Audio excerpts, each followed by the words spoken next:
नमस्कार, कैसे हैं आप लोग। सर्वोदय एकेडमी के यूट्यूब चैनल पर आप लोगों का हार्दिक स्वागत है, अभिनंदन है। उम्मीद करता हूँ बहुत अच्छे होंगे, बढ़िया होंगे। और चलिए आगे बढ़ते हैं।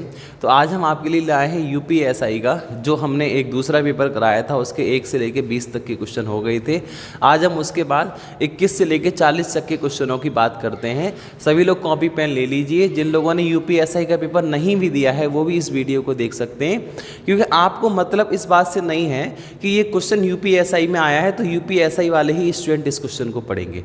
हमें मतलब इस बात से होना चाहिए कि हमें मैथ की प्रैक्टिस करनी है। वो क्वेश्चन किसी भी एग्जाम में आया हो, अगर आया है क्वेश्चन किसी न किसी एग्जाम में तो फिर कोई भी एग्जाम में आगे आ सकता है, या इस प्रकार के टाइप का कोई भी क्वेश्चन हमारा आगे पूछा जा सकता है। हमें अपनी तैयारियों को जांचना है। मैं ये नहीं कह रहा हूँ कि जितने भी क्वेश्चन मैं अभी यहाँ पे कराऊंगा वो सारे क्वेश्चन यूपीएसआई में आ जाएंगे, ऐसा बिल्कुल भी मैंने नहीं कहा।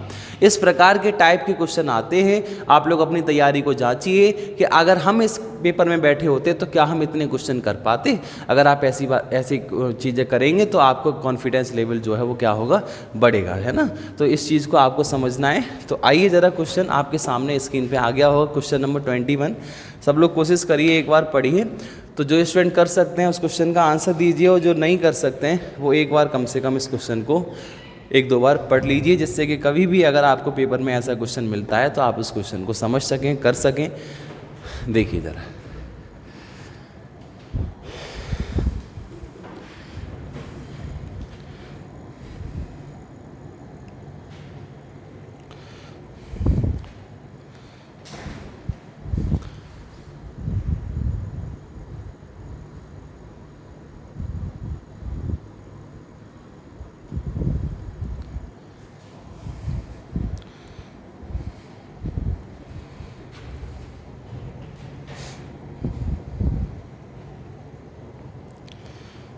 हाँ जी। तो सब लोग क्वेश्चन को देखें एक बार, क्या आया है क्वेश्चन हमारा। 21 नंबर क्वेश्चन क्या कहता है, इस बात को देखिए।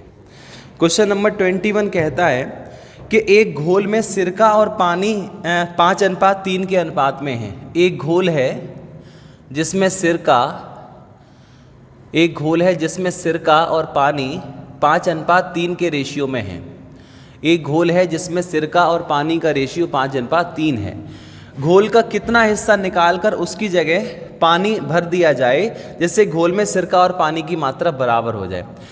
ये कहना चाह रहा है कि घोल का कितना मात्रा निकालकर उसकी जगह पानी भर दिया जाए कि इसमें पानी सिरका और जो पानी है उसकी जो क्वांटिटी हो जाए वो इक्वल हो जाए, 1:1 हो जाए। ठीक है। देखिए एक बात आप समझ लीजिए अच्छे से कि अगर हम कोई भी मिश्रण लेते हैं, एलिगेशन मतलब कोई भी चीज़ लेते हैं, अगर हम मिश्रण में, अगर इसमें मैं कहूँ कि 5 लीटर इसमें दूध मिला हुआ है और 1 लीटर अगर हमने पानी मिला दिया तो ये टोटल मिक्सचर कितना हो गया, 6 लीटर। अगर मैं इसमें से 1 लीटर निकाल लूँ, है ना, तो 1 लीटर जो ये निकलेगा उसमें हमें पता है इसी रेशियो में ही ये बाहर निकलेगा। ऐसा नहीं है कि आप पानी बाहर निकाल लें दूध रह जाए, ऐसा नहीं होता है। लेकिन जब पलटेंगे तो वही चीज़ डालते हैं हम देख के कि दूध डाल रहे हैं कि पानी डाल रहे हैं। तो इस चीज़ को आप समझना, ठीक है। देखो जब ये कह रहा है कि इसमें कितना भाग निकाल कर, तो देखो जब हम निकालेंगे उस मिश्रण को तो उसमें 5:3 के रेशियो में ये बाहर निकल जाएगा, और रह भी जाएगा वो भी 5:3 के रेशियो में ही रह जाएगा। लेकिन जब डालेंगे तो वो पानी होना चाहिए। तो जब पानी ही होगा तो इसका मतलब है जो सिरके की वैल्यू होनी चाहिए वो कैसी होनी चाहिए, समान होनी चाहिए। तो ये जो 1:1 है हम इसको 5:5 बना ले रहे हैं, क्योंकि यहाँ 5 है तो ये भी संख्या 5 हो जाए। अब यहाँ पे हम देखते हैं कि हमने 2 यूनिट डाला है। तो 2 यूनिट डाला है तो ज़रूर हमें पता है कि 2 यूनिट निकाला भी होगा, क्योंकि यहाँ पे क्वेश्चन यही तो कह रहा है कि कितना हिस्सा निकालें और उसकी जगह उतना ही पानी डालें, है ना। तो 2 यूनिट निकाला है तो 2 यूनिट डाला भी होगा, है ना। 2 यूनिट पड़ा है यहाँ तो 2 यूनिट निकला भी होगा, यहाँ पे समझ गए होंगे आप। और ये 2 यूनिट कितने का निकाला होगा, तो देखो ये जो चीज़ है ना, ये वाला जो रेशियो है ना, ये रेशियो तब का है जब ये रेशियो में से हमने निकाल लिया था। अब जब दोबारा से डाला तो ये रेशियो जो है ये वाला, ये हमारा कुल क्वांटिटी को बताता है, या ये रेशियो हमारा टोटल क्वांटिटी को बताता है। तो 5 और 5 कितने हो गए, 10। तो हमें पता है हमने 2 हिस्सा निकाला होगा, कितने में से, 10 में से। तो हमारा आंसर आना चाहिए 1/5। इसके ऑप्शन मैंने लिख दिए हैं यहाँ पे, 2 ऑप्शन नहीं थे इसके। तो मैंने यहाँ पे लिख दिए हैं, ठीक है, आप लोगों के लिए। एक सेकेंड, हाँ ऑप्शन क्या थे इसके एक बार दोबारा मैं बता देता हूँ, सॉरी लिख नहीं पाया मैं। एक है 1/3, एक है 1/4, एक है 1/5, एक है 1/6। तो यहाँ पे जो आंसर हो जाएगा हमारा वो हो जाएगा 1/5। दो ही ऑप्शन थे ना क्वेश्चन में, हाँ 2 ऑप्शन नीचे रह गए थे उसमें, जो है क्या कहते हैं, ठीक है। तो यहाँ पे हमारा आंसर आएगा 1/5। तो आप इस बात को क्लियर समझ गए होंगे कि हम जितना हिस्सा निकालते हैं उतना ही डालते हैं। तो इसका मतलब है जितना बड़ा है, जितना ये बड़ा है, तो इसका मतलब है इतना ही निकला भी होगा। अब ये जितना बड़ा है ना, तो ये कितने का बड़ा है, इसका नहीं बड़ा है। याद करो जब हमने ये वाला चीज़ कब माना है, जब इसमें से कुछ निकाल लिया है फिर उतना ही डाला, तो ये वाला जो चीज़ है वो हमें टोटल क्वांटिटी को बता रहा है, ना कि ये वाला टोटल क्वांटिटी को बता रहा है।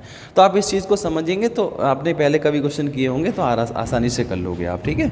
नेक्स्ट देखिए अगले क्वेश्चन पे बढ़ते हैं। क्वेश्चन नंबर 22 पे आ जाइए। बहुत अच्छा क्वेश्चन है, एक क्वेश्चन प्रायिकता का हर सेट में लगभग मिलता है और जो है आपको ये समझना है। देखिए प्रायिकता की हम वीडियो बहुत जल्दी बना रहे हैं और प्रायिकता की वीडियो आपके जो है सर्वोदय एकेडमी के यूट्यूब चैनल पर जो है अपलोड कर दी जाएंगी। आप लोग वहाँ पे देख सकते हैं कि प्रायिकता के क्वेश्चन जो आते हैं उसको हम कैसे सॉल्व करें, ठीक है ना। तो जिन लोगों की प्रायिकता में दिक्कत है वो उस वीडियो को देख लेना, कोई भी समस्या आपको नहीं रहेगी। आइए, ये कह रहा है यादृच्छिक रूप से एक 3 अंकों की संख्या का चयन करें, ऐसी एक संख्या के चयन की प्रायिकता कितनी होगी जो 5 और 9 के द्वारा विभाजित है। ये कहना चाह रहा है कि 3 अंकों की जितने भी संख्याएं होती हैं, तो 3 अंकों की संख्याएं हमें पता है सबसे छोटी 100 होती है, सबसे बड़ी 999 होती है, और कुल जो संख्याएं होती हैं 3 अंकों की कुल संख्याएं होती हैं 900। ये आपको पता होगा, ठीक है। अब इसमें कह रहा है कि ऐसी संख्या बताओ, है ना, जो है 5 और 9 से विभाजित हो। तो 5 और 9 से विभाजित होने वाली जो संख्या आती हैं वो इनका एलसीएम आता है 5 ने 45।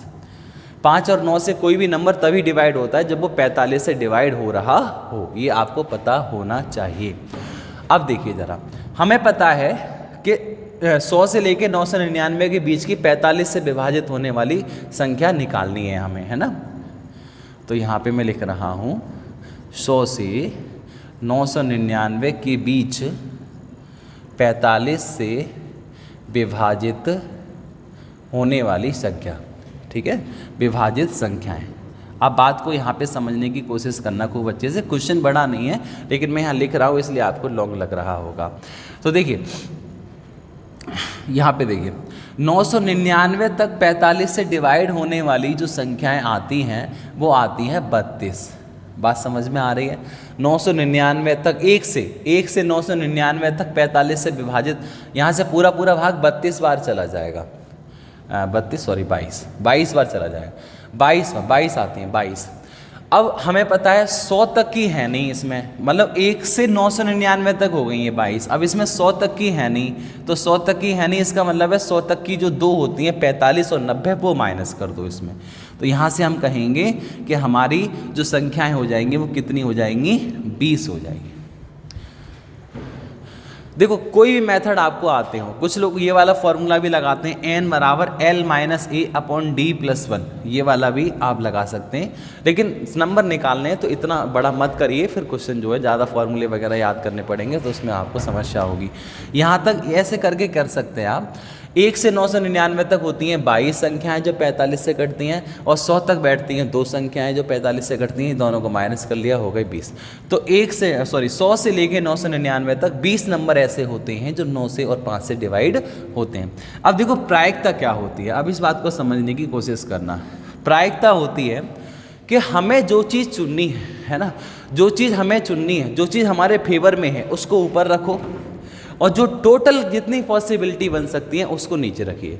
अब ये हमसे क्या कह रहा था क्वेश्चन, कि 3 अंकों की संख्या में वो संख्याएं, मतलब एक संख्या चुनने पर वो संख्या 5 और 9 से विभाजित होने वाली ही होगी, वो कौन सी संख्या है। तो टोटल संख्याएं कितनी आ सकती हैं अगर हम 3 अंकों की एक संख्या बनाएंगे तो, अरे भाई 100 बना लो, 101 बना लो, 102 बना लो, 999 तक कोई भी ले सकते हैं ना हम। तो टोटल संख्याएं कितनी होंगी, 900। अब इस 900 में ऐसी कितनी हैं जो 5 से और 9 से मतलब 45 से विभाजित हो तो वो आ गई 20। तो इसका मतलब है यहाँ से प्रायिकता बराबर आएगा 1/45। तो प्रायिकता का फॉर्मूला होता है कि जो है पहले ऊपर लगाते हैं हम, जो हमें चाहिए उसको ऊपर लगाते हैं और टोटल पॉसिबिलिटीज़ को नीचे लगाते हैं। बात समझ में आ रही है? तो हमें जो चाहिए वो है 20 संख्याएं, मतलब 100 से 999 तक 20 वो नंबर चाहिए जो 5 और 9 से डिवाइड हो रहे हों, तो वो 20 संख्याएं ऊपर। और टोटल कितनी संख्याएं हैं? तो टोटल 100 से 999 तक 900 संख्याएं होती हैं, तो 900 नीचे। इसको सॉल्व कर देंगे तो 1/45 हमारा आंसर आ जाएगा। तो यहाँ से आप इस क्वेश्चन को जो है समझ गए होंगे। ठीक है, नेक्स्ट क्वेश्चन की ओर बढ़ते हैं। सभी लोग देखिए क्वेश्चन नंबर 23। बहुत बढ़िया बेहतरीन क्वेश्चन है सबरे, और आप लोग एक एक करके निकालते रहिए, कॉपी पेन हाथ में होना चाहिए, आप लोग समझते रहिएगा बढ़िया से। और ये जो है क्वेश्चन आपके सामने नेक्स्ट अगला आ गया। एक नाव की प्रवाह होती है जिसमें कोई चीज़ बहती है, धारा की चाल। ठीक है, एक नाव की प्रवाह की ओर रफ्तार क्या होगी, मतलब धारा की दिशा में नाव की रफ्तार पूछी है। ठीक है, धारा की दिशा में चाल पूछी है आपसे। एक नाव की प्रवाह की ओर रफ्तार क्या होगी जब नाव की रफ्तार स्थिर पानी में 10 मीटर प्रति सेकंड है। स्थिर पानी मतलब शांत जल, शांत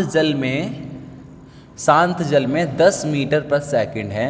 ठीक है, 10 मीटर प्रति सेकंड है। और नदी की रफ्तार नाव की रफ्तार का 20% है। और नदी की मतलब धारा की चाल कह सकते हो, धारा की चाल इसकी चाल का 20% है। तो 10 का 20% होता है हमारा 2 मीटर प्रति सेकंड।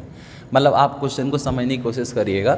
शांत जल में नाव की चाल है 10 मीटर प्रति सेकंड और धारा की चाल है 2 मीटर प्रति सेकंड। तो आपसे क्वेश्चन पूछ रहा है धारा की दिशा में नाव की चाल बताइए। तो देखिए आप ऐसे करके क्वेश्चन समझिएगा। एक नदी है, जैसे मान लो हमारे गांव में नहरें होती हैं, बम्बे होते हैं, उसमें जब हम तैरते हैं, ठीक है ना, तो जब तैरते हैं तो आपने देखा होगा कि जब हम धारा जिस साइड में पानी बह रहा है, जिस डायरेक्शन में, उस डायरेक्शन में अगर हम तैरेंगे तो पानी हमारा सपोर्ट करेगा, क्योंकि हम पानी के ऊपर तैरते हैं। तो हमारे खुद की तैरने की स्पीड और पानी की स्पीड दोनों प्लस हो जाते हैं। तो धारा की दिशा में हमारी खुद की चाल, शांत जल में अपनी चाल तैरने की, और धारा की चाल दोनों प्लस हो जाते हैं। और जब जो धारा की विपरीत दिशा में हम तैरते हैं तो उसमें हमारी चाल में से धारा की चाल माइनस हो जाती है। तो यहाँ पे पूछ रहा है धारा की दिशा में नाव की चाल या फिर इसकी चाल बताइए। तो 10 तो है शांत जल में, ठीक है, 10 तो है शांत जल में और 2 है धारा की चाल। तो इसका मतलब टोटल आंसर आ जाएगा 12 मीटर पर सेकेंड। तो ये बहुत सिंपल सा क्वेश्चन था। स्टूडेंट 5 सेकंड के अंदर इस क्वेश्चन का आंसर दे सकते हैं। बिल्कुल भी टफ क्वेश्चन आपके लिए नहीं था ये, इसको करना बहुत बड़ी कोई बात नहीं थी। देखिए अगला क्वेश्चन देखिए, क्वेश्चन नंबर 24। क्वेश्चन नंबर 24 कहता है समीकरण 3x² + 5x + 3 = 0 के मूलों की प्रकृति क्या होगी। के मूलों की प्रकृति क्या होगी, ये पूछना चाह रहा है ये आपसे। देखिए मूलों के ऊपर क्वेश्चन कभी कभी आ जाता है, उसको देख लीजिए कैसे करके हम निकालते हैं। ठीक है, जब कभी भी मूलों की प्रकृति पूछी जाती है तो हम उसका विविक्त कर निकालते हैं। क्या निकालते हैं? विविक्त कर निकालते हैं। विविक्त कर कैसे निकाला जाता है उस चीज़ को समझना। देखो विविक्त कर D बराबर फॉर्मूला होता है B² - 4AC। ठीक है, विविक्त कर D बराबर फॉर्मूला होता है B² - 4AC। ठीक है ना। अब ये B² - 4AC की वैल्यू, बात को समझिएगा, ये जो D है इसकी वैल्यू अगर हमारी बड़ी आती है 0 से तो उस केस में हम कहते हैं कि हमारे जो मूल होंगे, आप सब लोग समझिएगा, हो सकता है बहुत सारे स्टूडेंट्स को पहली बार पढ़ रहे हों, वास्तविक होंगे, है ना। हमारे जो मूल होंगे वो वास्तविक होंगे। ठीक है, अगर हमारी D की वैल्यू बराबर आती है 0 के तो हम कहते हैं मूल वास्तविक होंगे। ठीक है, अगर हमारी D की वैल्यू कम आती है अगर 0 से तो फिर हम कहते हैं कि मूल हमारे कैसे होंगे, काल्पनिक होंगे। ठीक है ना, ये बात समझ में आ गई आप सबके। फिर दोबारा समझ लो, अगर d का मान 0 से बड़ा आए तो मूल वास्तविक होते हैं, d का मान 0 के बराबर आए तो भी मूल वास्तविक होते हैं, अगर d का मान 0 से कम आए तो मूल काल्पनिक होते हैं। अब ये कौन होता है b, कौन होता है a, कौन होता है c?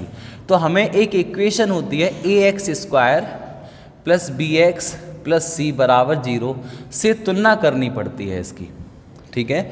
जो भी इक्वेशन दी जाएगी उसकी ax² plus bx plus c बराबर 0 से तुलना करनी पड़ती है। ये सारे स्टूडेंट जानते होंगे अगर आपने कभी भी इसको पढ़ा होगा तो, ठीक है। ये विविक्त कर का फॉर्मूला होता है d बराबर b² माइनस 4ac, ठीक है। तो इसकी तुलना करिए और इसमें b और ac के मान लगाइए, उसके बाद आप मुझे बताइएगा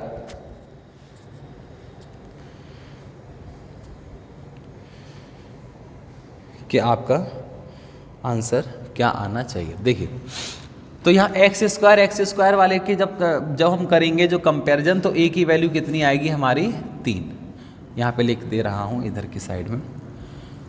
देखिए यहाँ एक और बात समझ लो, जब d का मान हमारा 0 से बड़ा आता है तो मूल वास्तविक होते हैं और अलग अलग होते हैं, अलग अलग या भिन्न कह सकते हो, अलग अलग होते हैं। जब d का मान हमारा 0 के बराबर आता है तो फिर हम कहते हैं मूल वास्तविक होंगे और जो है वो समान होंगे, समान होंगे। जब काल्पनिक आता है तो मूल कैसे भी नहीं होंगे, काल्पनिक में ना समान होते हैं ना वास्तविक होते हैं, सिर्फ काल्पनिक ही आंसर लगाना है आपको। तो आइए ज़रा इस इक्वेशन की इससे तुलना करते हैं।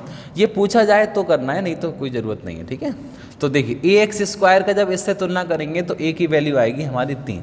सभी लोग समझ लीजिएगा जो पहली बार पढ़ रहे हैं।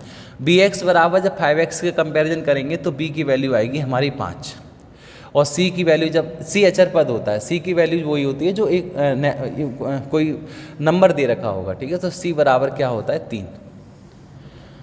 अब इसमें b² माइनस 4ac में इसको लगाया जाए 4ac में, तो देखो b की वैल्यू क्या होती है 5 का स्क्वायर माइनस 4 इंटू सी इंटू ए इंटू सी, तो ये हो गई 25 माइनस 3 3 9 36, और देखो माइनस में आ रहा है 11। इसका मतलब है कि हमारे जो ये मूल आएंगे वो कैसे आएंगे, काल्पनिक आएंगे, क्योंकि d की वैल्यू अगर 0 से छोटी कब होगी, जब वैल्यू ऋणात्मक आ जाए, और ऋणात्मक आ रही है इसका मतलब है ये मूल काल्पनिक होंगे। तो इस क्वेश्चन का आंसर होना चाहिए काल्पनिक। फिर दोबारा समझ लो एक बार, हम विविक्त कर निकालते हैं जिसका फॉर्मूला होता है b² माइनस 4ac। बहुत सिंपल सा क्वेश्चन है मेरे भाई, और इस इक्वेशन से तुलना करते हैं, ठीक है। a होता है x² का गुणांक, b होता है x का गुणांक, और c होता है अचर पद, ठीक है ना। और इसमें लगा देते हैं, अगर d का मान पॉजिटिव आता है, 0 से बड़ा आता है, तो वास्तविक होते हैं और अलग अलग होते हैं, भिन्न होते हैं, अलग अलग होते हैं। अगर d का मान 0 के बराबर आता है तो मूल वास्तविक होते हैं और समान होते हैं। d का मान 0 से कम आता है तो मूल कैसे होते हैं, काल्पनिक होते हैं। जैसे ना यहाँ पे ऑप्शन है वास्तविक और काल्पनिक, वास्तविक और समान, अवास्तविक और असमान, इस तरीके से आपको पूछा जाता है, ठीक है। तो उम्मीद करता हूँ आप लोग समझ गए होंगे इस क्वेश्चन को। नहीं आ रहा क्या समझ में, आपको आ गया? चलिए, तो अगला क्वेश्चन कभी भी आए इस प्रकार से तो आप लोग इनको कर सकते हैं, ठीक है मेरे भाई। आगे बढ़ते हैं।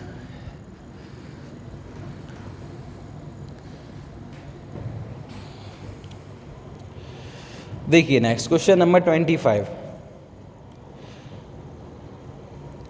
दो ट्रेनें एक ही दिशा में क्रमशः 25 मील प्रति घंटे और 30 मील प्रति घंटे पर समांतर पटरियों पर चल रही हैं। दो ट्रेनें 25 मील प्रति घंटे तथा 30 मील प्रति घंटे समांतर पटरियों पर चल रही हैं तथा 30 मील प्रति घंटे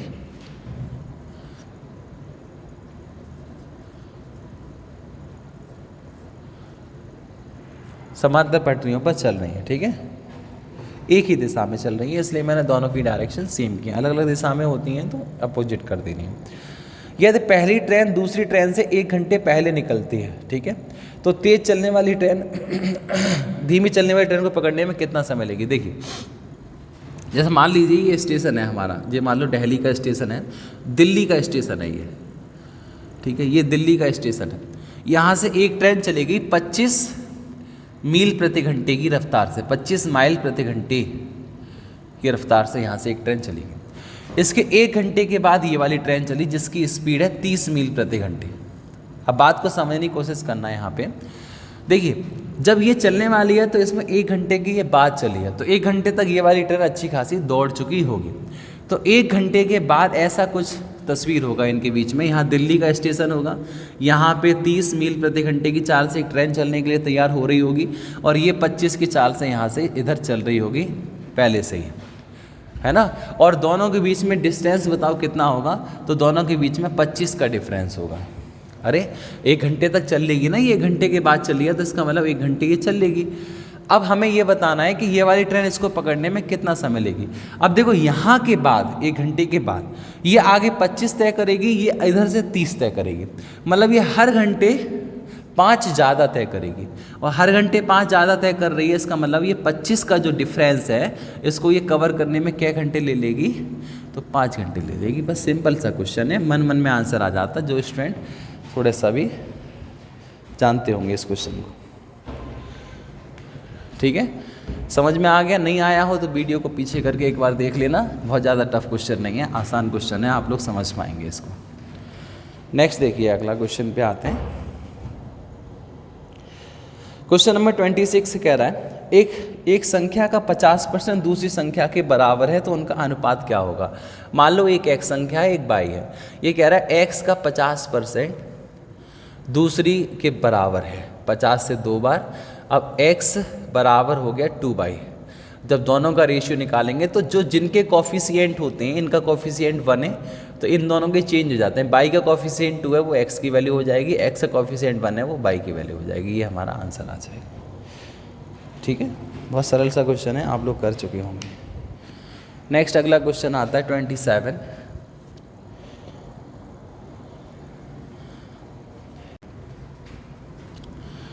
ठीक है, हाँ जी, तो देखिए क्वेश्चन नंबर 27 कहता है कि 25 लाख रुपए की धनराशि पहले वर्ष 4%, दूसरे वर्ष 5% और तीसरे वर्ष 6% की दर पर ब्याज पे लगाई गई, सालाना संयोजित हो रही है ब्याज। तो इसका मतलब है जो क्वेश्चन है वो कंपाउंड इंटरेस्ट का है, CI का है। तो 3 वर्ष के अंत में हमें कितने रुपए की धनराशि मिलेगी। तो देखो ऐसा क्वेश्चन है तो इस तरीके से आप कर सकते हैं कि 25 लाख रुपये की जो धनराशि है उसको पहले वर्ष हमने दिया है 4% की रेट से तो 104/100, दूसरे वर्ष 5% की रेट से 105/100 और तीसरे वर्ष हमने 6% की रेट से दिया है तो 106/100।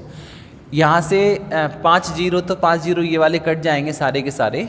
5 से ये संख्या 5 बार, 5 से ये 2 बार और 2 से ये वाली डिवाइड हो जाएगी हमारी 52। ठीक है, देखिए अब एक चीज़ मैं आपको यहाँ पे थोड़ा सा बता दूँ, ये जो ऑप्शन हमें दे रखे हैं ये ऑप्शन थोड़े से गलत हैं या फिर जो 25 लाख दे रखा है वो गलत है। इन दोनों में से या तो उसमें से एक जीरो हटा दो या एक हर ऑप्शन में एक एक जीरो बढ़ा लो, क्योंकि आप यहाँ देख रहे हैं देखो 25 लाख रुपए की धनराशि है और ऑप्शन आ रहा है 25 लाख नहीं 2,56,590।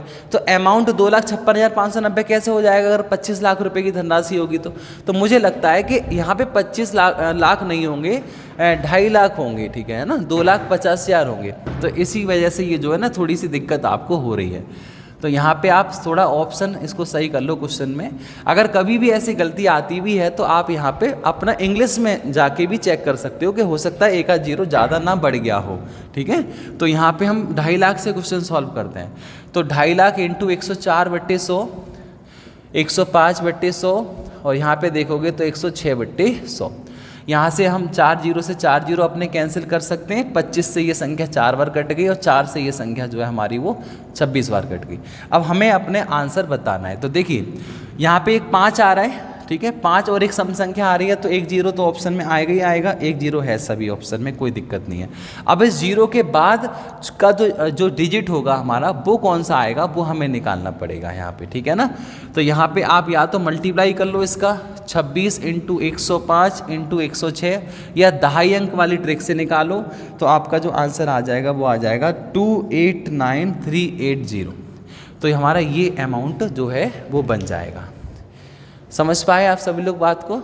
तो हमारा आंसर आ जाएगा 2,89,380। यही हमारा इस क्वेश्चन का आंसर है। अगले क्वेश्चन की ओर बढ़ते हैं। तो क्वेश्चन नंबर 28 कहता है, देखिए बहुत अच्छा क्वेश्चन है, यदि तरुण और अरुण को हटा दिया जाए तो n लोगों के एक समूह की औसत उम्र 12 बढ़ जाती है। यदि दो लोगों को हटा दिया, ऐसे देखो, दो लोगों को हटा दिया जाए तो n लोगों के ग्रुप की औसत उम्र 12 बढ़ जाती है।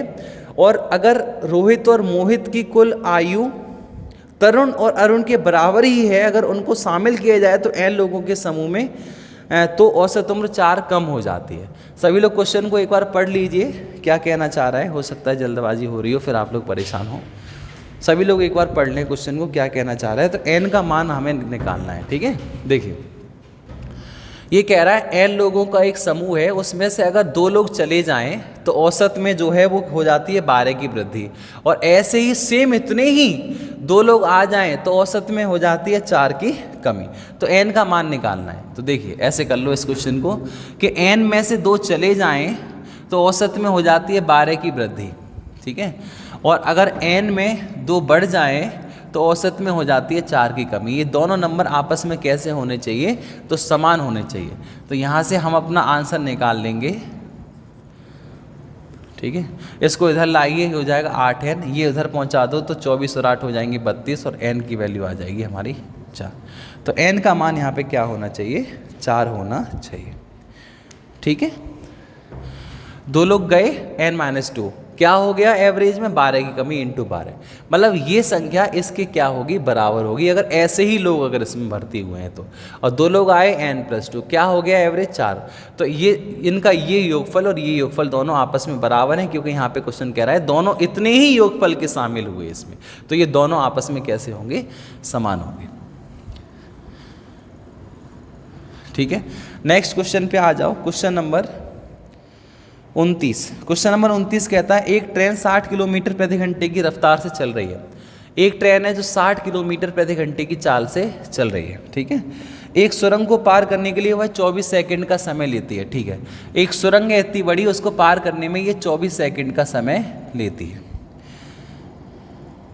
यह एक आदमी जो उसी दिशा में 6 किलोमीटर प्रति घंटे की चाल से चल रहा है, उसे पार करने में 15 सेकंड का समय लेती है। यहीं पे क्वेश्चन पकड़ लो, एक ट्रेन की स्पीड 60 किलोमीटर प्रति घंटे है और एक आदमी को पार करने में वो जो 6 किलोमीटर प्रति घंटे की चाल से उसी डायरेक्शन में चल रहा है, उसको पार करने में ये कितना समय लेती है, 15 सेकंड का समय लेती है। डिस्टेंस अपॉन टाइम, स्पीड बराबर डिस्टेंस अपॉन टाइम। ये मीटर में निकालना है, ये सेकंड में निकालना है, तो इसमें भी 5/18 का गुणा करके इसको भी मीटर पर सेकंड में हम चेंज कर लेते हैं। स्पीड माइनस में क्यों लगाई है, क्योंकि दोनों लोग सेम डायरेक्शन में जा रहे हैं।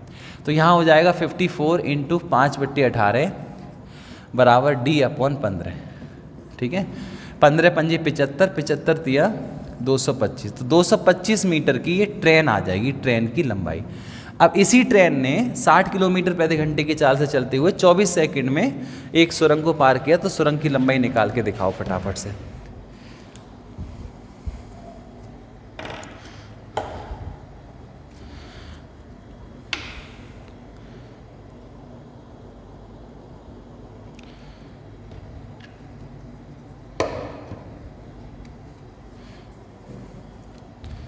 ठीक है, देखिए, तो इसी ट्रेन ने जो है 60 किलोमीटर प्रति घंटे की चाल से चलते हुए 60 × 5/18 बराबर डिस्टेंस ट्रेन की हो गई 225 और सुरंग की x मान लो अपॉन 24 सेकंड लगाए।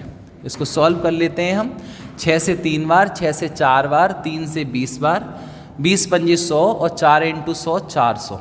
400 बराबर 225 + x, तो x बराबर हमारा आंसर आ जाएगा 175 मीटर।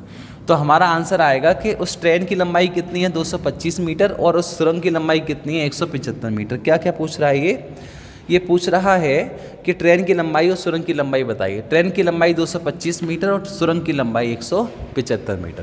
क्वेश्चन आपको समझ में आ रहे होंगे सभी को। थोड़े बड़े क्वेश्चन है, बढ़िया क्वेश्चन है। आप लोग ऐसे क्वेश्चन सॉल्व करोगे तो ऐसे क्वेश्चन और भी पेपर में आने के चांसेस रहते हैं। बहुत अच्छे लेवल के क्वेश्चन है ये, ठीक है। आइए नेक्स्ट क्वेश्चन की ओर बढ़ते हैं। क्वेश्चन नंबर 30 को सॉल्व करने की कोशिश करते हैं।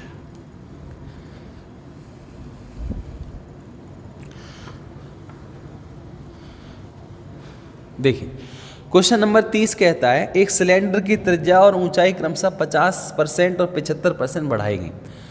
एक सिलेंडर की त्रिज्या और ऊंचाई क्रमशः 50% और 75% बढ़ाई गई, तो उसके मूल आयतन को एक प्राप्त आयतन के प्रतिशत के रूप में व्यक्त करें, ठीक है।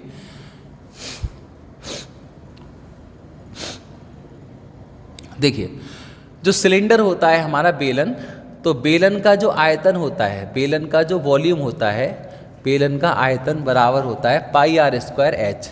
इसमें न्यूमेरिकल वैल्यू 22/7 से कोई लेना देना नहीं है। इतना देखो कि रेडियस कितनी आ रही है, 2 बार आ रही है, और एच कितनी बार आ रही है, 1 बार आ रही है। तो ये कह रहा है कि 50% सिलेंडर की रेडियस बढ़ाई गई। 50% का फ्रैक्शन होता है 1/2। 2 से 1 बढ़ाई गई 3, 2 से 1 बढ़ाई गई 3। 2 बार क्यों बढ़ा रहा हूँ, क्योंकि रेडियस 2 बार आ रही है, ठीक है। और 75% ऊंचाई बढ़ाई गई दोनों, 3/4, मतलब 4 से कितनी हो गई, 7 हो गई। तो यहाँ से हम देखेंगे 2 दूनी 4, 4 चौक 16, और ये हो जाएगा 7 तिया 21, 21 तिया 63। मतलब इतना हो जाएगा इसका वॉल्यूम, 16 से लेके कितना हो जाएगा, 63 हो जाएगा। तो ये कह रहा है मूल आयतन को एक प्राप्त आयतन के परसेंटेज के रूप में बदलें। मतलब ये कहना चाह रहा है कि ये जो नंबर है वो इसका लगभग कितने % बैठेगा, ठीक है, ठीक है। ये कह रहा है मूल आयतन को, मूल आयतन ये हो गया हमारा और प्राप्त आयतन ये हो गया, तो इसको इसके परसेंटेज के रूप में बदलें। अब हमें पता है कि 16/63 किसी भी संख्या को किसी से कंपेयर करते हैं वो ऊपर रखते हैं, जिससे कंपेयर कर रहे हैं वो नीचे रखते हैं, इंटू कर देते हैं 100 का। तो 16 को 63 पे चेक कर रहे हैं इंटू 100, है ना। अब देखो अप्रोक्स में आंसर लगाना सीखो। 16 से ये लगभग 4 बार कट रहा है, 4 से ये 25 बार कट रहा है, तो हमारा ऑप्शन जो आएगा वो 25.39 वाला आंसर हो जाएगा। समझ में आ गई बात। तो ये क्वेश्चन बहुत बढ़िया है, बहुत बेहतरीन क्वेश्चन है, और आप लोग इस कुछ प्रकार के क्वेश्चन को समझना सीखिए, क्योंकि किसी भी एग्जाम में आ सकते हैं ये पेपर में क्वेश्चन, बहुत ही अच्छे क्वेश्चन है, ठीक है। नेक्स्ट अगला क्वेश्चन इसी तरीके का, नेक्स्ट आगे बढ़ते हैं। एक माल के लागत मूल्य में कितने % जोड़ा जाए कि अंकित मूल्य पर 10% छूट देने के बाद भी 20% का लाभ हो जाए। देखिए ये क्वेश्चन मैंने आपको डिस्काउंट में चीख के बोला था कि ये लगभग हर पेपर में पूछा जा चुका है, ठीक है। क्वेश्चन लगभग यूपी पुलिस भी पूछ चुकी है, एसएससी पूछ चुकी है, हर पेपर में लगभग इसके आने की संभावना पूरी बनी रहती है, या इस प्रकार के क्वेश्चन आने की संभावना रहती है। ये कह रहा है एक माल के लागत मूल्य में, ये कह रहा है एक माल के लागत मूल्य में कितनी वृद्धि की जाए कि उस पर जो है हम 10% की छूट भी दे दें, फिर भी हमको 20% का प्रॉफिट हो जाए। जिन लोगों ने डिस्काउंट की मेरी क्लास नहीं ली है वो एक बार जाके डिस्काउंट डिस्क्रिप्शन में उसका लिंक होगा प्लेलिस्ट का, पूरे डिस्काउंट को पढ़ लो। उसमें इसके बारे में मैंने बहुत अच्छे से आपको सिखाया है कि कैसे करके इस क्वेश्चन को सॉल्व करते हैं।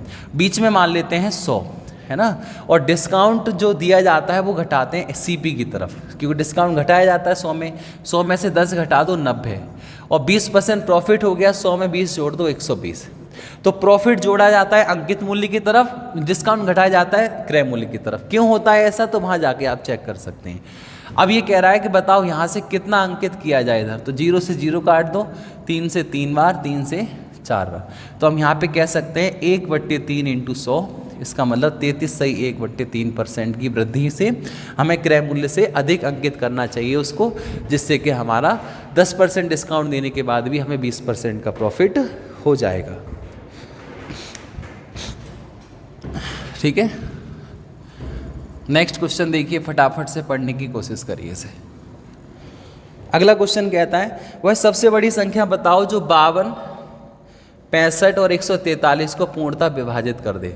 तो जब कोई भी ऐसा क्वेश्चन आता है तो हम क्या ले लेते हैं इसका, एचसीएफ। याद रखना आप लोग, इनसे वो विभाजित हो जाए तो लेना होता है हमें एलसीएम, और जो इनको ही विभाजित कर दे उसके लिए लेते हैं हम एचसीएफ। तो इनको कौन विभाजित कर देगा, तो 13 सबसे बड़ी संख्या है जो इनको विभाजित कर सकती है। 13 चौक 52, 13 पंजे 65, 13 से 11 बार, तो 13 से ये तीनों नंबर डिवाइड हो जाएंगे, तो इनका एचसीएफ क्या आ जाएगा, 13 आ जाएगा। सभी स्टूडेंट इस क्वेश्चन का आंसर दे सकते हैं, ठीक है। नेक्स्ट आ जाइए क्वेश्चन नंबर 33 पे।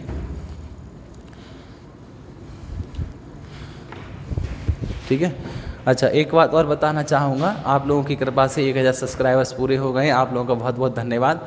आप लोगों का इतना सपोर्ट रहा, इतने कम समय में हमने 1000 सब्सक्राइबर्स पूरे कर लिए। ये हमारा जो अभी स्तर है वो बहुत छोटे लेवल से हम शुरू करना चाह रहे हैं। एक छोटे से ज़िला पड़ता है यूपी में, वहाँ से हम इस चीज़ को पढ़ा रहे हैं। आप लोग जो भी कासगंज से बाहर के जो स्टूडेंट इसको देख रहे हैं वीडियो को, आप लोग ज़रूर इसको शेयर करा करिए, और जो भी आप लोगों का सपोर्ट बना रहा तो हम आगे की तरफ बढ़ते रहेंगे। अगर आपको वीडियो पसंद आती है तो वीडियो को लाइक कर दें, चैनल को सब्सक्राइब कर लें। जिन लोगों ने अभी सब्सक्राइब नहीं किया है वो चैनल को ज़रूर सब्सक्राइब कर लीजिए, ठीक है भाई। आप लोगों का सपोर्ट रहा तो आगे हम इसी तरीके से बढ़ते रहेंगे। देखिए क्वेश्चन नंबर नेक्स्ट आता है आपका, 3 क्रमागत संख्याओं का औसत पहली के 1/3 से 15 ज़्यादा है। 3 कोई क्रमागत संख्याएं, ये मान लो 1 2 3, 3 कोई क्रमागत संख्याएं 1 2 3, इनका औसत कौन सा होता है हमें पता है, यही होता है। देखो ये मान लो x है, ये x+1 है, ये x+2 है, यही है 3 क्रमागत संख्याएं। जब कभी भी मैंने आपको एवरेज में पढ़ाया है, जब कभी भी हमारी नंबर क्रमागत होते हैं, कॉन्जिक्यूटिव होते हैं, तो एवरेज हमेशा बीच की संख्या ही होती है। ये बात हमने आपको खूब अच्छे से समझाई। तो एवरेज यही संख्या होगी जो इनके बीच में पड़ रही है। अगर नंबर कॉन्जिक्यूटिव है, क्रमागत संख्याएं हैं, तो एवरेज हमेशा बीच की संख्या ही होती है। अब यहाँ कह रहा है 3 क्रमागत संख्याओं का औसत पहली के 1/3 से 15 ज़्यादा है। 3 क्रमागत संख्याओं का एवरेज कितना हो गया, x+1, और ये पहली के 1/3 से 15 अधिक है। अब इसमें x का मान निकालना है, ये तीनों नंबर आपके आ जाएंगे। बताओ समझ में आ रहा है? ठीक है, तो इसको हम सॉल्व करेंगे आगे, ठीक है। इस 3 का मल्टीप्लाई कर दो यहाँ पे, तो हो जाएगा ये x+45, और 3 का यहाँ गुणा कर दो इधर, 3x+3, x इधर भेज दो तो बचेंगे 2x, और 3 इधर ले आओ तो हो जाएंगे 42, तो x बराबर आ जाएगा हमारा 21। तो एक संख्या आ गई 21, 22, 23, कौन सी पूछी जा रही है बता दो, सबसे बड़ी संख्या। तो सबसे बड़ी संख्या हो जाएगी हमारी, सबसे बड़ी संख्या बराबर 21 + 2 23। फिर दोबारा समझ लो, अगर नंबर कॉन्जिक्यूटिव होते हैं तो हमेशा बीच वाली संख्या ही एवरेज होती है। तो बीच वाली संख्या क्या हो गई, x+1, ठीक है। तो ये कह रहा है 3 क्रमागत संख्याओं का एवरेज पहली संख्या के 1/3 से 15 अधिक है। तो ये इक्वेशन हमारी बनेगी इस तरीके से, ठीक है। नेक्स्ट क्वेश्चन देखिए अगला, क्वेश्चन नंबर 34, बहुत ही बेहतरीन क्वेश्चन। जल्दी से बताएं क्या आंसर आना चाहिए आपका। देखो क्वेश्चन कह रहा है, एक व्यापारी 500 किलोग्राम माल खरीदने के लिए एक थोक व्यापारी के पास जाता है। 500 किलो माल खरीदता है ये उसके पास, ठीक है। थोक व्यापारी के पास एक तराजू है जो 1 किलो के बदले 1200 ग्राम दिखाता है। बहुत बढ़िया, शाबाश। मतलब व्यापारी ले रहा है 1200 ग्राम, कह रहा है भैया 1200 ग्राम दे दो, लेकिन इसको एक्चुअल में मिल रहा है कितना, इसको मिल रहा है मात्र 1000 ग्राम। अब बात को समझने की कोशिश करना, ये 1200 ग्राम लेके आया दुकान से, लेकिन इसको मिला है मात्र 1000 ग्राम, क्योंकि वो जो तराजू था थोक व्यापारी के पास वो 1000 ग्राम को 1200 ग्राम दिखा रहा था। 500 ग्राम इस क्वेश्चन से हटा दो, वो छोड़ दो उसको। ऐसे समझो कि आपकी एक छोटी सी दुकान है, आप गए किसी थोक व्यापारी के पास, थोक दुकानदार के पास, उससे कहा कि भैया 1200 किलो चीनी दे दो, 1200 किलो चावल दे दो, कुछ भी चीज़ दे दो। तो आपने पेमेंट, मान लो 1 ग्राम की कीमत 1 रुपये लेके चलो, आपने पेमेंट किया 1200 ग्राम का, मतलब 1200 रुपये, लेकिन उस तराजू की वजह से 1 किलो ही सामान मिला आपको, मतलब 1000 का ही सामान मिला है आपको, जबकि रुपए जा चुके हैं आपके 1200। अब समझने की कोशिश करना, बाद में व्यापारी उसका मूल्य लागत मूल्य से 25% बढ़ा देता है। बहुत बढ़िया, मतलब जितने रुपए का ये सामान आता है उसमें 25% बढ़ा देता है। तो बताओ भाई, सामान तो उसके पास 1000 रुपये का आया है ना, तो 1000 में वो 25% की यहाँ पे क्या कर देता है, वृद्धि कर देता है। कितने हो गए ये, 1250 हो गए, है ना। अब यहाँ समझना, हाँ 25% बढ़ाकर 5 किलो बेच देता है। 5 किलो बिके चाहे 500 किलो, उससे छोड़ दो उसको, ठीक है। तो ये कह रहा है बिना यह एहसास किए कि थोक व्यापारी ने उसे धोखा दिया है, बताओ उसके शुद्ध लाभ या हानि % लगभग में क्या होगा। तो आप मुझे बताइए, सामान तो उसका 1200 में आया था ना, और बिक कितने का गया 1250 का, इसका मतलब है प्रॉफिट कितने का हुआ उसको 50 का, कितने पर 1200 पर इंटू 100। 0 से 0, 0 से 0, यहाँ से हो जाएंगे 2 से 6 बार, 2 से 5 बार, ये हो जाएंगे हमारे 25/6 का मतलब होता है 4 सही 1/6 या 4 सही 1/7 भी कह सकते हैं, 4 सही 4.17। ऑप्शन के अकॉर्डिंग आंसर दे दो 4.17। समझ गए भाई? बहुत अच्छा क्वेश्चन था, ये बड़ा है लेकिन है आसान। ठीक है, चलिए नेक्स्ट क्वेश्चन करते हैं अगला। जिसके समझ में नहीं आया फिर से वीडियो पीछे करके देख लो, ज़्यादा टफ क्वेश्चन नहीं है, वीडियो बहुत बड़ी हो जाएगी अगर मैं थोड़ा स्पीड से नहीं कराऊंगा तो आपको। अब देखिए इस क्वेश्चन को, एक समकोण प्रिज्म जिसके पार्श्व पृष्ठ का क्षेत्रफल 143 वर्ग सेंटीमीटर है, तल की परिधि 13 है, तो बताइए उसकी ऊंचाई कितनी होगी। देखिए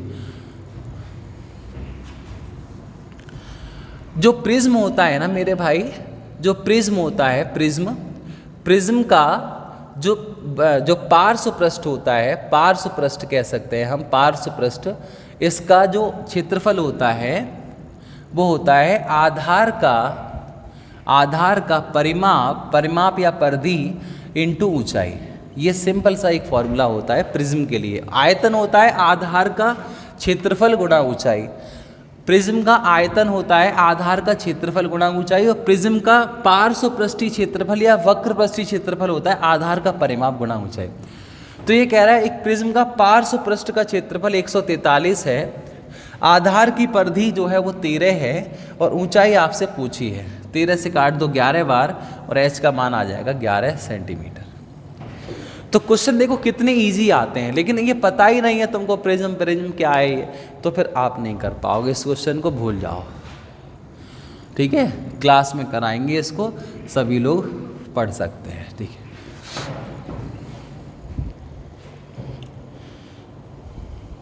देखिए नेक्स्ट क्वेश्चन है अगला, इसकी ऑप्शन पहले से लिख देता हूँ, क्वेश्चन में नहीं है इसमें।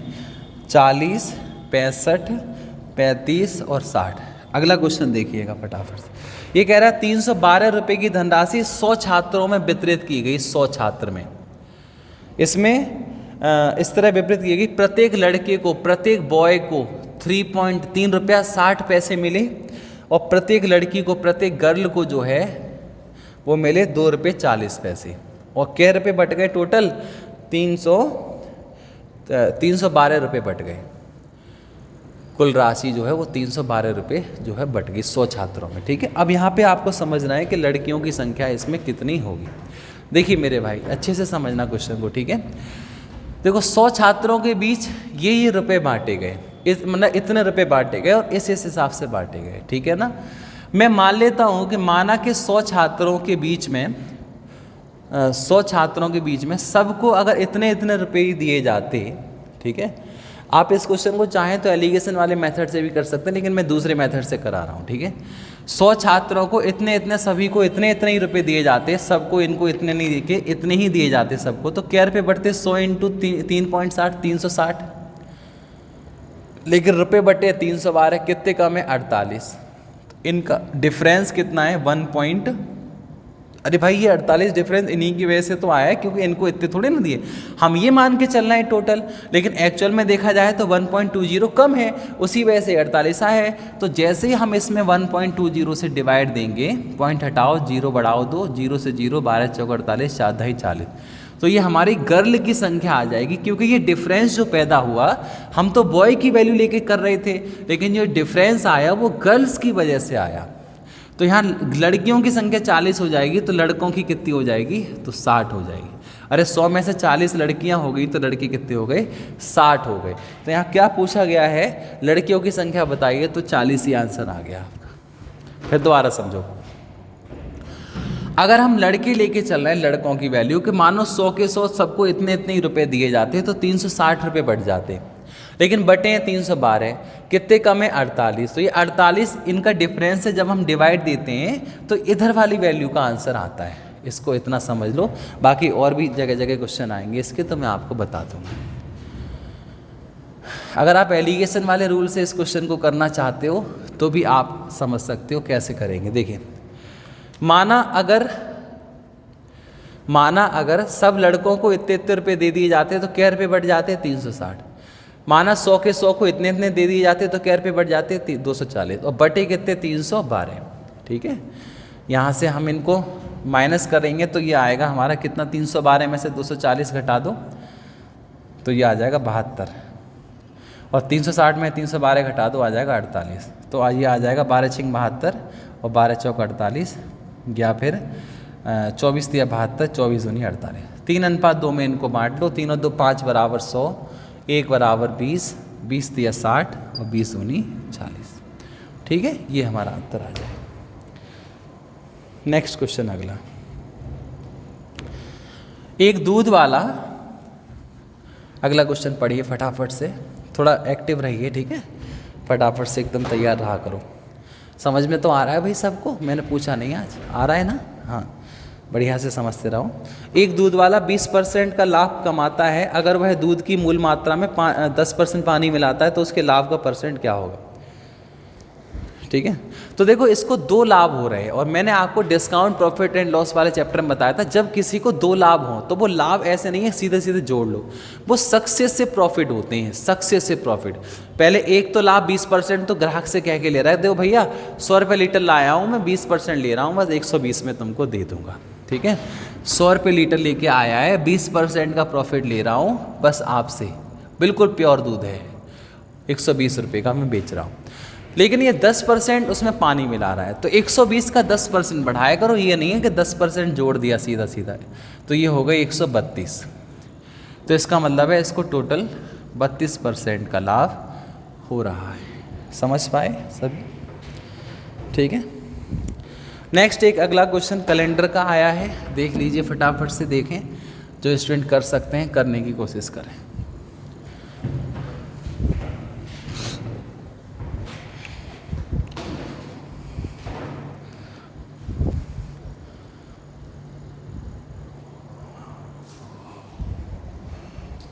देखिए, यदि 5 मार्च 2012 को बुधवार था, क्वेश्चन दिया है कि यदि 5 मार्च 2012 को बुधवार था, वेडनेसडे था, है ना, तो आपसे पूछा है 5 नवंबर 2014 को सप्ताह का कौन सा दिन होगा। तो देखिए, मैंने ऐसे क्वेश्चन आपको बताए थे कि आपके जब कहीं भी ऐसे क्वेश्चन आए, आप वो एक्चुअल दिन निकाल लो इसका जो बाकी में इस दिन था। तो 5 में 7 से भाग दो 5। जिन लोगों ने कैलेंडर की वीडियो नहीं देखी है, कैलेंडर की प्लेलिस्ट नीचे आ रही होगी डिस्क्रिप्शन में, आप लोग उस पर जाके देख सकते हैं। मैंने कैलेंडर का आपको खूब अच्छे से कॉन्सेप्ट सिखाया है। ठीक है, ऐसा ही कि हर सेट में कैलेंडर से एक क्वेश्चन और कभी कभी 2-2 क्वेश्चन तक भी मिल रहे हैं देखने को। ठीक है, तो देखिए 5 में 7 से भाग दिया 5 आए। मार्च का जो कोड होता है वो होता है 4, वहाँ पे सब लिखा है, आप लोग जाके देख सकते हैं एक बार प्लीज़। ठीक है, यहाँ सब कुछ बताऊँगा तो थोड़ा सा बहुत ज़्यादा हो जाएगा। तो इसमें फिर 7 से डिवाइड दीजिए, 7 एकन 7 बचे 5, और 4 से डिवाइड दीजिए, 4 तिया 12। इनको जोड़ लो, 5 और 5 10 और 4 14, कट गए 7 से, 3 बचा, 3 में से 1 गए, 2 बचे, और 2 पे आता है हमारा सोमवार। तो इसका मतलब है ये तो बुधवार कह रहा है, तो आगे देखते हैं इसको। 5 में 7 से भाग दो 5 बचे। नवंबर का जो कोड होता है वो होता है 4, 7 दूनी 14, 0 बचा, और 4 तिया 12, 3 आ गए, 4 और 3 7 कट गए, 5 में से 1 गया, 4 बचे, और 4 पे आता है हमारा बुधवार। अब बात को समझने की कोशिश आप लोग करना। सोमवार को बुधवार कह रहा है 2 दिन बढ़ा के, तो आप भी 2 दिन बढ़ा के कह दो, कौन सा आंसर आ जाएगा? शुक्रवार आ जाएगा। तो इस क्वेश्चन का आंसर जो आएगा वो क्या आएगा? शुक्रवार। मैंने इस टाइप को खूब अच्छे से कैलेंडर में आपको सिखाया है, यहाँ पे आप ज़्यादा समय खराब मत करिए। आप जाइए कैलेंडर की प्लेलिस्ट पे क्लिक करिए और चारों वीडियो जो है कैलेंडर की देख लीजिए फटाफट से, आपको खूब अच्छे से कैलेंडर समझ में आ जाएगा। मैंने खूब ढंग से उसको पढ़ाया है। अगला क्वेश्चन फटाफट से पढ़ें सभी। ये देखिए, ऐसे जब क्वेश्चन आते हैं खूंखार से तो हम देखते ही इसको छोड़ने की कोशिश करते हैं, लेकिन ये जो क्वेश्चन होते हैं वो काफ़ी आसान होते हैं। आप लोग कभी भी ज़्यादा बड़ा क्वेश्चन जब ऊट पटांग सा आए तो उसको देख के एकदम से इग्नोर मत किया करो, उसको समझ लिया करो जैसे सिखाया गया है। देखिए, इस क्वेश्चन का हमें आंसर निकालना है। देखो जब कोई भी ऐसा क्वेश्चन आता है इनको अलग अलग कर लो। 1/1 माइनस 1/2 की वैल्यू इतनी ही होती है, ठीक है, प्लस 1/2 माइनस 1/3 की वैल्यू इतनी ही होती है। जब आप इसको सॉल्व करेंगे तो इतनी ही आएगी। याद रखिए नीचे का यदि डिफरेंस एक है और ऊपर एक ही लिखा हुआ है तो आप इसको ऐसे करके अलग अलग कर सकते हो, 1/1 अलग, 1/2 अलग, ठीक है। तो इस तरीके से आगे हम बढ़ेंगे। 1/3 माइनस 1/4, क्योंकि यहाँ भी डिफरेंस 1 है, यहाँ भी एक लिखा हुआ है, तो 1/4 माइनस 1/5। अगर यहाँ डिफरेंस 3 का हो और ऊपर 3 लिखा हो तो लिख सकते हो 1/4 माइनस 1/7, जो भी 3 का डिफरेंस होगा, ठीक है। Dot dot dot dot dot 1/49 minus 1/50। इसको सॉल्व करिए तो यहाँ से देखेंगे आप कि पहला ये जब सब ये प्लस माइनस के कट जाएंगे आपस में, यहाँ से आएगा हमारा आंसर, इधर से 1/1, उधर से माइनस 1/50। एलसीएम ले लो 50, 50 1 50 माइनस 1 49। यहाँ से हम इसको डिवाइड देंगे तो देखो डिवाइड कैसे देंगे, इसको 100 बना लो नीचे वाली संख्या को, ये हो गए ऊपर 98, नीचे हो गए 100 और आंसर आ जाएगा 0.98। ठीक है भाई, खूब अच्छे से आपको समझ में आए ये 20 क्वेश्चन। ये हमारा जो पेपर 2 था उसका सेकंड पार्ट था, मतलब 20-20 क्वेश्चन करके ही हम देख पा रहे हैं, क्योंकि एक बार में पूरे 40 करा देंगे तो फिर है ना, तुम एक ही बार देखोगे, फिर दूसरी बार तुम्हारा नंबर देखने का नहीं आएगा, तुम बोर हो जाओगे, ठीक है। तो इस 20-20 क्वेश्चन करके ही सही, लेकिन आप सब लोग वीडियो को देखते रहिए। जो स्टूडेंट यूपीएसआई में फॉर्म नहीं भी डालें वो भी इस वीडियो को देख सकते हैं। आपको क्वेश्चन से मतलब है, ये मतलब नहीं है कि यूपीएसआई में ही आया हुआ होना चाहिए, या हम जिस एग्ज़ाम की तैयारी कर रहे हैं उसी में ही ये आया हुआ होना चाहिए, ऐसा कोई भी मतलब आप मत रखिए, ठीक है। अच्छे से तैयारी करिए, मेहनत करिए और इस प्रकार के क्वेश्चनों को आप लोग प्रैक्टिस सेट लगाइए, तो फिर आप इस प्रकार के क्वेश्चनों को देखिए, ठीक है। मिलते हैं आपसे अगली वीडियो में, तब तक के लिए नमस्कार।